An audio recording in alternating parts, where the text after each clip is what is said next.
السلام علیکم جی۔ عمران خان صاحب کی چھتر چھایا کے اندر پورا پلان بنایا گیا کہ کس طرح پورے پاکستان میں ویکینڈ کے اوپر جو ہیں وہ ریلیاں نکالی جائیں گی۔ ریلیز کا مقصد کیا ہوگا؟ یہ نہیں کہ جو پاکستانی کسان ہیں وہ اپنی گندم رکھ کر بیٹھے ہوئے ہیں، ان کی کوئی سنوائی نہیں ہو رہی، یہ نہیں کہ پاکستان کے اندر بجلی مہنگی ہو رہی ہے، یہ نہیں کہ پاکستان کے اندر پیٹرول مہنگا ہو رہا ہے، عوامی مسائل کے کسی بات پر نہیں، اس بات پر کہ ہاں بھائی عمران خان کو جیل سے باہر نکالو، اس بات پر ریلیز نکالی جائیں گی کہ ہاں جی بشرا بی بی کو کوئی شخص زہر دے رہا ہے اور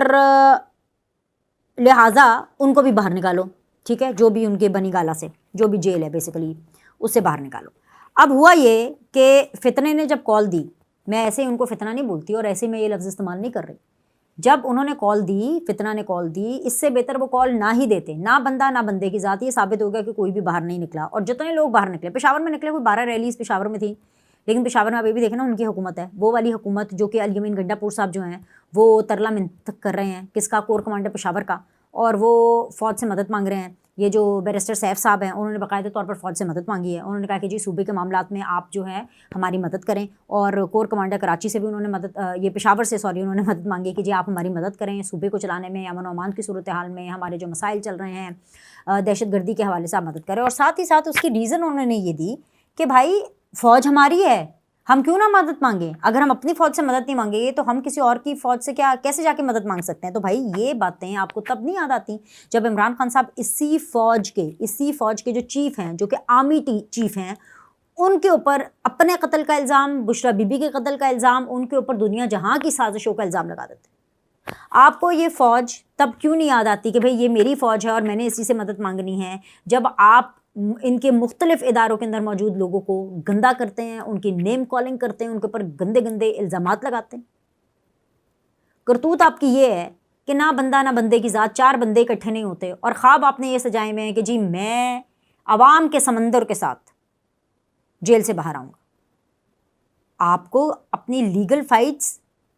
عدالتوں میں لڑنی ہے، کبھی پارلیمنٹ میں آ جاتے ہیں آپ کے لوگ ماسک پہن کر کے اور نعرے لگا رہے ہوتے ہیں بشرا بی بی کو رہا کرو بشرا۔ ارے بھائی ایسے قانونی معاملات تو ہینڈل نہیں ہوتے نا، قانونی جنگیں قانونی طریقے سے لڑی جاتی ہیں، سیاسی جنگیں سیاسی طریقے سے لڑی جاتی ہیں، اور سیاست یہ کیا کر رہے ہیں؟ سیاست کر رہے ہیں یہ 2 منہ والے سانپ والی۔ آپ کو یاد ہے فیصل واجہ صاحب جب پچھلے دور میں تھے تو انہوں نے کہا کہ عمران خان کے آس پاس 2-3 ایسے لوگ ہیں جو کہ 2 منہ والے سانپ ہیں۔ مجھے لگتا ہے کہ ان میں سے ایک عمران خان صاحب تھے، جس کا نام فیصل واجہ صاحب نے تب تو نہیں لیا، لیکن انہوں نے جو بات کر دی، مجھے یہ اب لگتا ہے کہ وہ بات عمران خان صاحب کے حوالے سے بھی تھی، ان میں سے ایک تو عمران خان ہی تھے 2 منہ والے سانپ، کیونکہ عمران خان کی جو ٹوٹل سیاست ہے نا وہ دوغلے پن پہ چل رہی ہے۔ I know this a very bad word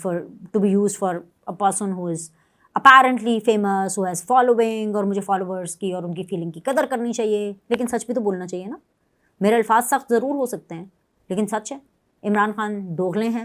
موقع پرست ہیں، موقع پہ چوکا مارتے ہیں۔ عمران خان کی ٹوٹل سیاست میٹھا میٹھا ہپا پر کڑوا کڑوا تھو تھو کے عین مطابق ہے۔ وہ وزیر اعظم بن جائے تو پاکستان زندہ باد، اپوزیشن میں ہو تو پاکستان کی ایسی کی تیسی، اس کو آپ تباہ و برباد کر دیں، اس کو پر ایٹم بم گرا دیں۔ وزیر اعظم تھے تو جمہوریت شاندار، یہی جو نظام ہے یہ جاندار، اقتدار سے نکالے گئے تو جی سارے ادارے کرپٹ ہیں اور شریفوں کے غلام ہیں، الیکشن جیت گئے تو جی ٹھیک ہیں، اور اگر ہار گئے تو جی دھاندلی ہو گئی۔ عمران خان کا ٹوٹل ویژن بس اتنا ہی ہے کہ جج، جنرل اور جرنلسٹ، وہ جو ان کے ساتھ ہے جج، جنرل اور جرنلسٹ، بس وہی ایماندار ہیں، اور جو جج، جنرل اور جرنلسٹ نیوٹرل ہے یا ناقد ہے وہ غدار ہو جاتا ہے۔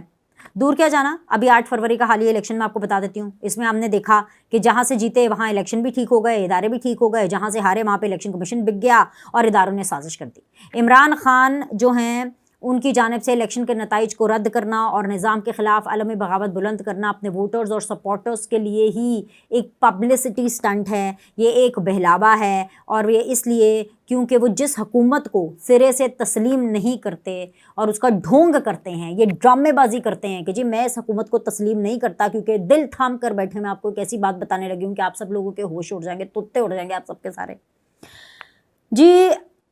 عمران خان کے قومی اسمبلی میں موجود جو اراکین ہیں، عمران خان کی مکمل اجازت سے قومی اسمبلی کی تمام کمیٹیز میں اپنا حصہ بڑے سے بڑا کرنے میں مصروف ہیں۔